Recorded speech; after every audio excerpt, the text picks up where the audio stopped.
Have you ever felt that strange chill when a movie whispers, "This really happened"? Tonight, we're stepping into a world where classic horror and true events collide, stories so unsettling they linger long after the screen fades.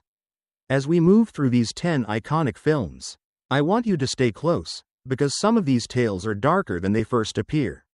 And if you love discovering hidden truths behind legendary horror classics, don't forget to like the video, share it with a friend, and subscribe for more chilling journeys. 1. The Exorcist, 1973. A young girl's terrifying descent into possession pulls everyone around her into a battle with something far darker than they ever imagined. But before we step deeper, tell me, have you ever wondered what a family truly feels when the impossible starts happening inside their own home? What makes The Exorcist so haunting isn't just the spinning heads, chilling whispers, or the way the air seems to freeze when Regan enters the room. No, it's the quiet moments. The pauses when her mother stands there, desperate, helpless, wondering if the child she once held is still somewhere inside that twisted shell. And that's where this story grips you, not with screams, but with the fear of losing someone to a force you can't touch, can't see, and can't understand. Imagine being in that house, hearing footsteps in the hallway when you know no one else is awake. Would you dare open the door? Or would you stay still, pretending you heard nothing at all? That's the hook of this film.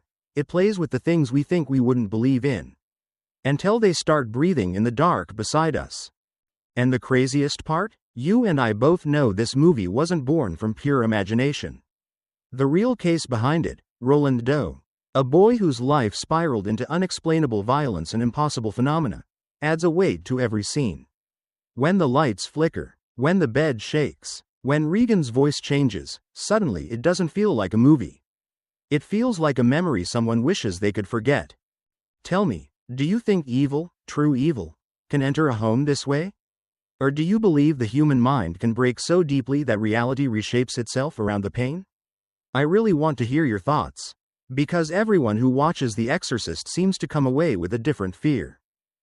As you watch, pay attention to the priest's trembling hands, the mother's silent breakdowns, and the way hope is treated like something fragile, constantly slipping, constantly crushed. It's in those fragile moments that the movie becomes more than horror.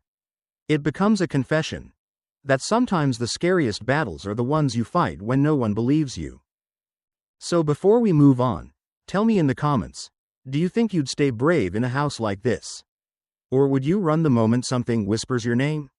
And hey, if you're enjoying this journey into the true stories behind legendary horror classics, make sure to like, share, and subscribe. Your support helps keep these terrifying tales alive, and trust me, the next film on this list is only going to get darker. 2. The Amityville Horror, 1979. A family moves into a beautiful riverside home, only to discover that something inside those walls refuses to let them live in peace, and trust me, the house doesn't wait long before showing its true face. If The Exorcist made you fear what could possess a person, the Amityville Horror steps in like a chilling reminder that sometimes entire houses carry their own hunger. And the strangest part? As soon as you hear that eerie thud echoing down the corridor, you can almost sense that this story isn't done testing your nerves. It's as if the moment you leave Regan's room behind, this cursed home is already waiting with the front door cracked open, inviting you to come closer. Picture this. A family hopeful for a fresh start, new home, new chapter, new dreams. But on the very first night, the air shifts, lights flicker, doors slam, and something whispers from the shadows, as if welcoming them, or warning them. Have you ever walked into a place that felt wrong the moment you stepped inside, even before you could explain why? That's the beating heart of this movie, a quiet, suffocating dread that builds moment by moment. What makes Amityville so haunting isn't just the supernatural distortions or the chilling apparitions, but the way the family slowly unravels under the pressure of something they cannot see. The father's temper darkens, the mother's hope weakens, and the children begin noticing things no child should ever have to understand. It's a house that feels alive, watching them, learning them, deciding how to break them. And the worst part? This story isn't spun from fantasy. It's tied to the real-life Lutz family and the brutal DeFeo murders that soaked the house in tragedy long before the film ever existed. Let me ask you, do you think a house can hold on to the memories of what happened inside it? Or do you believe people bring their own fears with them, feeding the darkness until it grows teeth?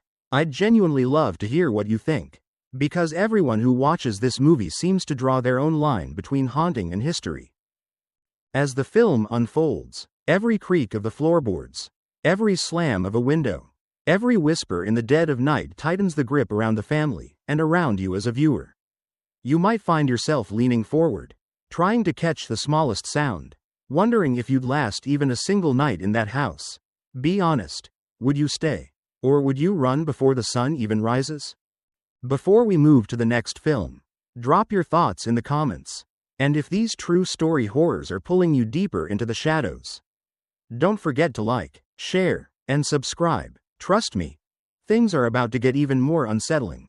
3. The Texas Chainsaw Massacre, 1974.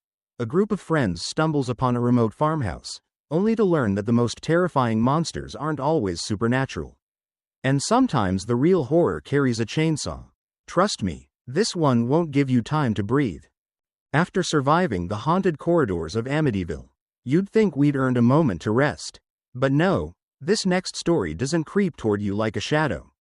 It charges, roaring, screaming, tearing through the silence like it's hungry. And that's exactly why the Texas Chainsaw Massacre hits so differently. It doesn't feel like a ghost story or a mystery.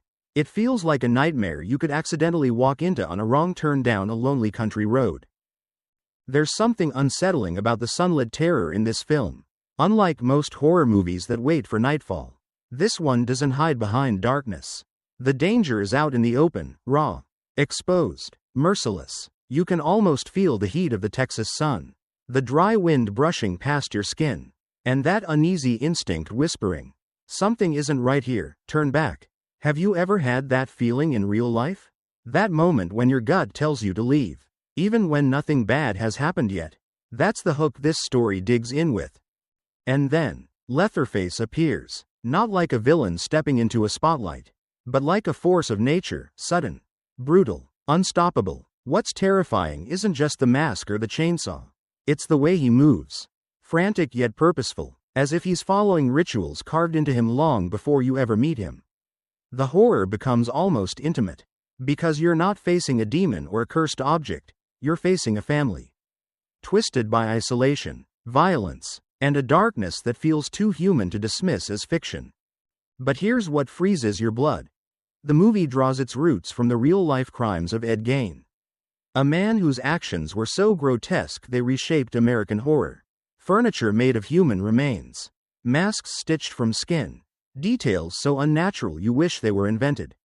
And I'm curious, do you think stories like this are scarier because they come from real violence? Or does that make them too disturbing to watch?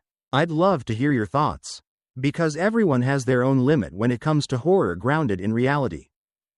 As the film spirals deeper into chaos, every scream, every desperate sprint, every echo of that roaring chainsaw claws at your nerves.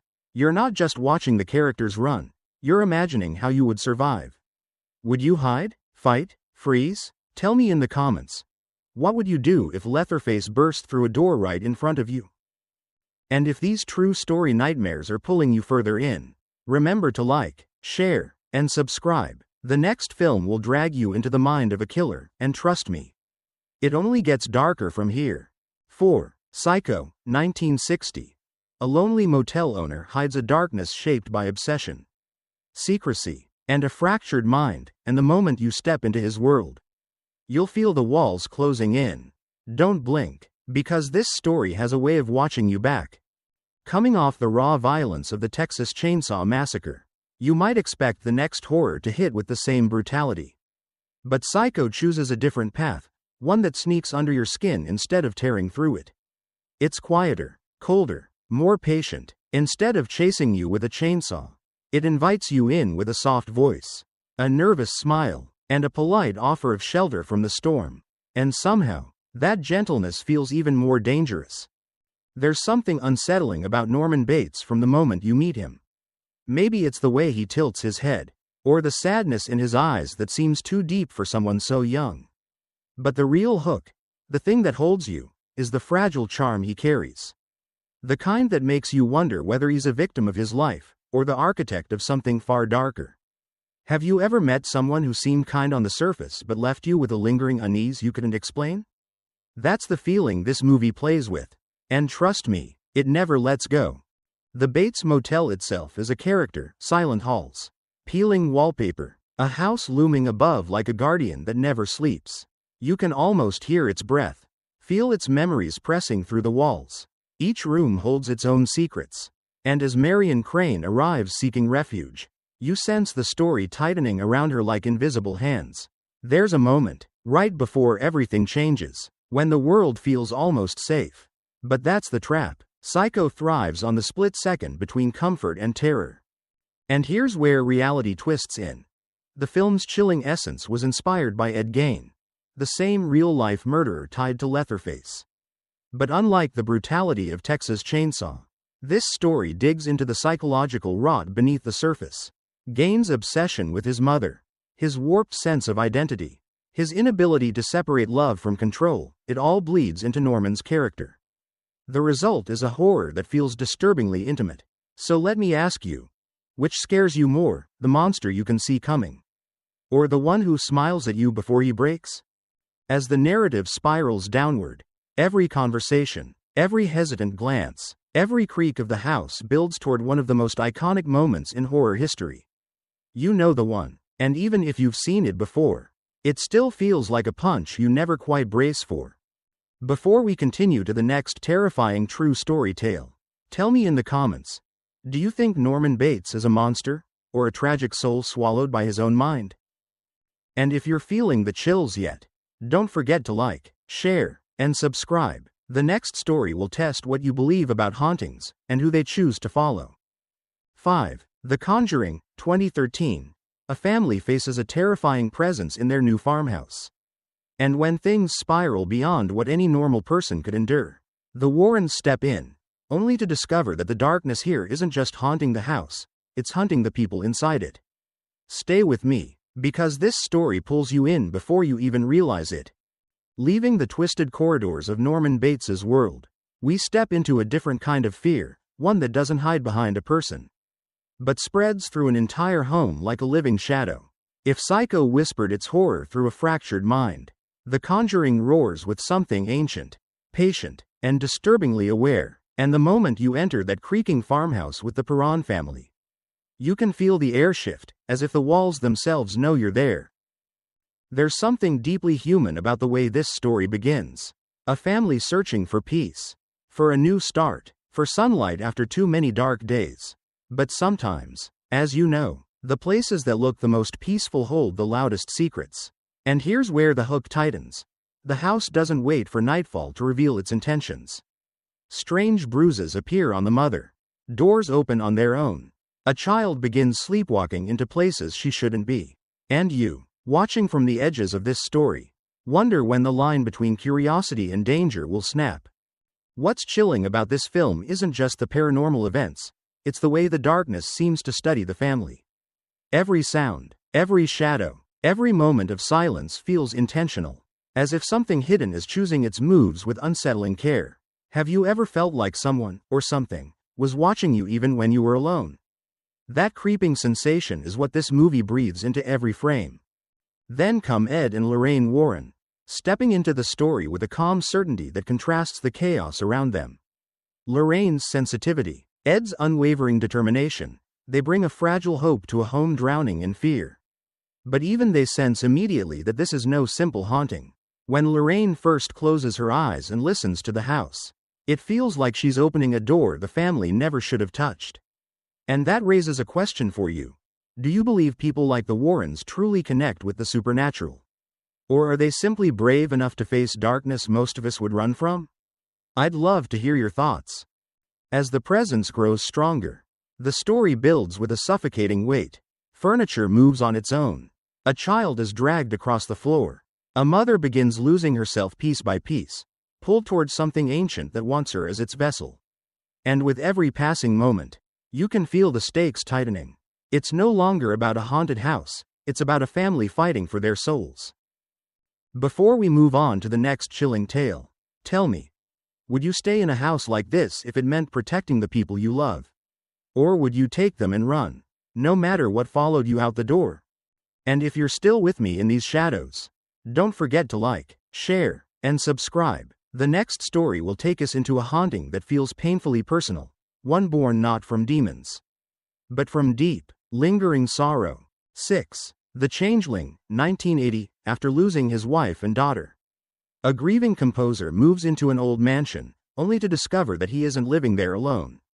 And whatever shares the house with him has been waiting a very long time. And trust me, once you hear the first echo in those empty halls, you'll feel something watching too. Coming from the violent chaos and demonic torment of The Conjuring, this next story shifts the atmosphere, not softer, not safer, but quieter in a way that settles under your skin. The Changeling doesn't jump at you or scream in your face. Instead, it whispers, it waits, it lets grief open the door before the haunting even begins.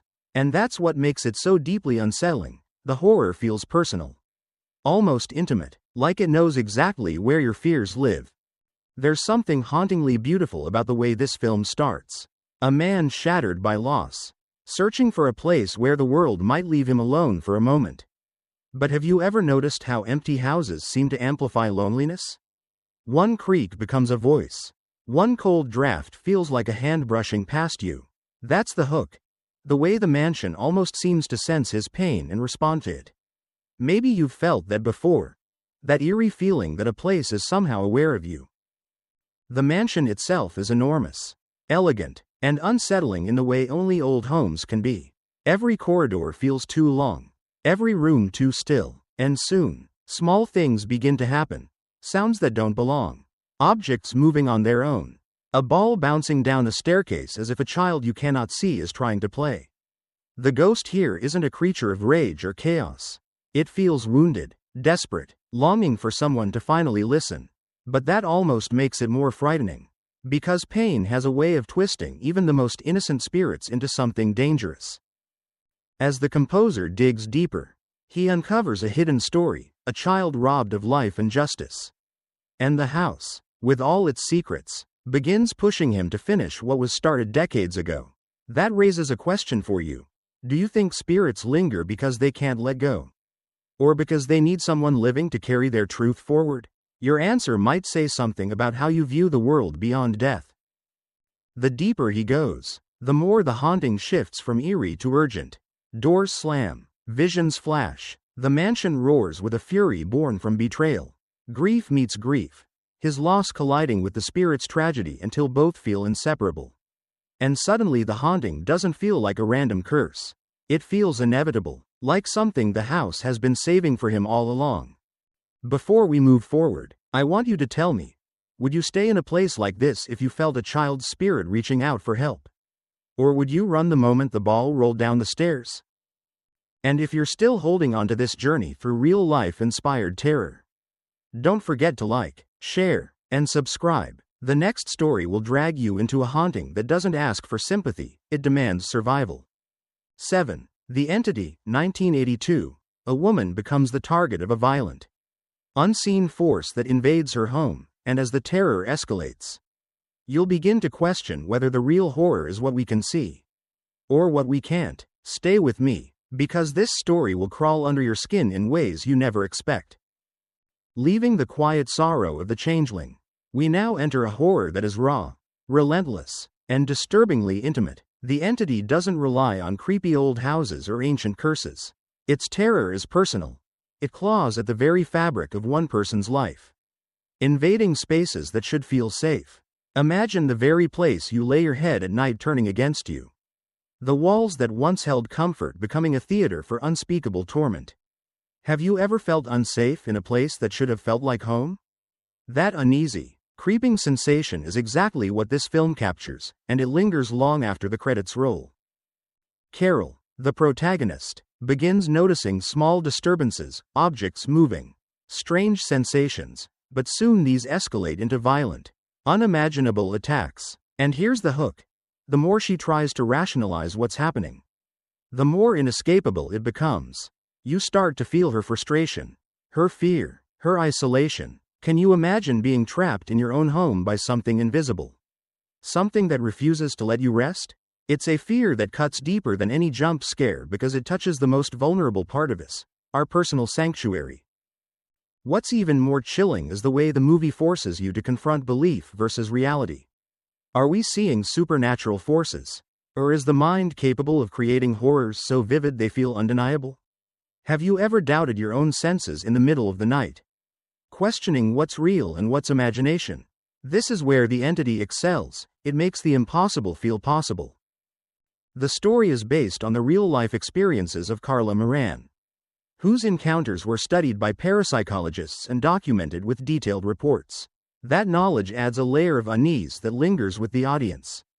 Every slamming door, every invisible grip, every nightmarish attack feels plausible because it actually happened. And let me ask you, does knowing a story is true make it scarier? Or does it make your mind try even harder to deny it? Drop your thoughts in the comments. I really want to hear your perspective. As the film builds toward its terrifying climax, tension grows with every frame. The attacks become unpredictable, the fear more consuming, and you start rooting for Carol not just to survive, but to reclaim the spaces that were stolen from her. You feel her exhaustion, her courage, and the terrifying vulnerability that comes when the world seems determined to break you. Before we move to the next haunting tale, I want to remind you, if this story has you gripping the edge of your seat, make sure to like, share, and subscribe. The next film will plunge us into a haunting that blends home, family, and sorrow into a terror you won't soon forget. 8. The Haunting in Connecticut, 2009. A family moves into a house meant for healing, only to find that the walls themselves are steeped in pain, and some of that pain refuses to stay buried. Don't look away, because once you step inside, the house starts speaking directly to you. Coming from the relentless, personal terror of the entity, we now step into a haunting that blends grief, hope, and fear in ways that feel painfully real. The Perrons, Warrens, and the solitary composer all dealt with spirits that intruded on their lives. But the Snedeker family faces a house that seems to remember suffering, that thrives on the sorrow of those who enter. Have you ever walked into a place that gave you chills, even in broad daylight? That sensation, this subtle, creeping unease, is what The Haunting in Connecticut captures so masterfully. The family moves in seeking treatment for their son's illness, believing the house to be a sanctuary. But very quickly, small disturbances begin to appear, objects moved, shadows crossing hallways, whispers that seem to come from nowhere. The tension builds in quiet, insidious waves. It's the kind of horror that doesn't scream at you, it teases. It lingers, it coils around your mind. And here's the hook. What if the very place you trusted to heal you is secretly working against you? As the haunting escalates, you begin to feel the desperation of the family. The mother clings to her children, the father struggles to believe, and the son experiences terrors that seem impossible to describe. You can almost feel their fear, the way it settles in your chest and doesn't let go. Would you be able to comfort a child knowing that something unseen is actively trying to harm them? Or would you run, abandoning the house in search of safety? I want to hear your thoughts, because the tension here forces everyone to confront their own sense of courage. What makes this story truly chilling is that it's based on the real experiences of the Snedeker family, who lived in a former funeral home turned residence. Imagine living surrounded by the echoes of grief, the remnants of death, and the lingering memories of those who never left. Every corner of that house becomes a character, every room a trap, every sound a message, and that makes the terror both intimate and universal, because it's not just about ghosts, but about the weight of history pressing down on the living. Before we continue to the next horrifying tale, think about this. Would you stay in a house knowing its past? Or would you leave the moment the first unexplained sound occurs? Drop your thoughts in the comments. I'm curious how brave you'd be. And if this journey into true story horrors has you hooked, don't forget to like, share, and subscribe. The next film takes us into the wilderness, where isolation and human evil collide in ways that are terrifyingly real. 9. Wolf Creek, 2005. Three backpackers find themselves stranded in the remote Australian outback, only to discover that the real terror isn't the wilderness, it's the man lurking in it. Brace yourself, because once you enter this world, there's no turning back. After the haunted walls of Connecticut, the terror shifts from the supernatural to the raw, unrelenting reality of human evil. Wolf Creek is a story that forces you to confront a primal fear, that sometimes the monsters we fear most are not in the shadows or beyond the grave, they walk among us. The isolation of the outback amplifies every sound, every footstep, every snap of a twig becomes a threat. Have you ever felt that spine-tingling awareness when you're completely alone in an unfamiliar place? That's exactly the sensation this film delivers. And it doesn't let go. The three travelers start their journey filled with adventure and laughter, unaware that the beauty of the desert conceals something far more sinister. And here's the hook. The moment they meet the man who will become their nightmare, you know things are already out of control. It's not just the brutality that terrifies, it's how ordinary he seems at first, blending seamlessly into the harsh landscape, waiting for the right moment to strike. That tension, the calm before the storm, grips you in a way that few horror films can. What's truly chilling about Wolf Creek is its foundation in reality. Inspired by the crimes of serial killer Ivan Milat, the film doesn't just scare with visuals, it terrifies with plausibility. Every choice the characters make, every wrong turn they take, feels believable, and that makes the fear intensely personal. You can't help but imagine yourself in their shoes, wondering if you'd survive the relentless hunter. I have to ask, if you were alone in the middle of nowhere, and someone with no conscience approached you, would you try to fight, hide, or run? Share your thoughts. I'm genuinely curious how you'd react. The suspense builds as the backpacker's situation grows increasingly desperate. The outback, which once promised freedom and adventure, becomes a maze of terror. The cinematography doesn't just show danger, it immerses you in it. You can almost taste the dust, feel the sun beating down, hear the predator's quiet steps closing in.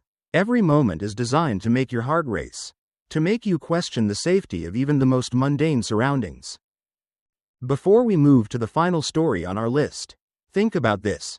What scares you more, the supernatural that you can't see, or the human evil that you know could exist in the world around you? If Wolf Creek has you gripping your seat, don't forget to like, share, and subscribe. The last film on our list is a chilling reminder that sometimes the horrors closest to home are the ones we least expect. 10. The Girl Next Door, 2007. A seemingly ordinary suburban home hides unimaginable cruelty. As two sisters endure horrors and wear a mask or lurk in shadows, it can live next door. Disguised in normalcy, the story immediately grabs you because it challenges a belief many of us hold, that our homes, our neighborhoods that should feel familiar. Have you ever wondered how you would act if faced with evil disguised as normality? How else would act? Share your thoughts in the comments. I want to know how you would respond in a situation that tests morality, courage, and the limits of human endurance to explore together.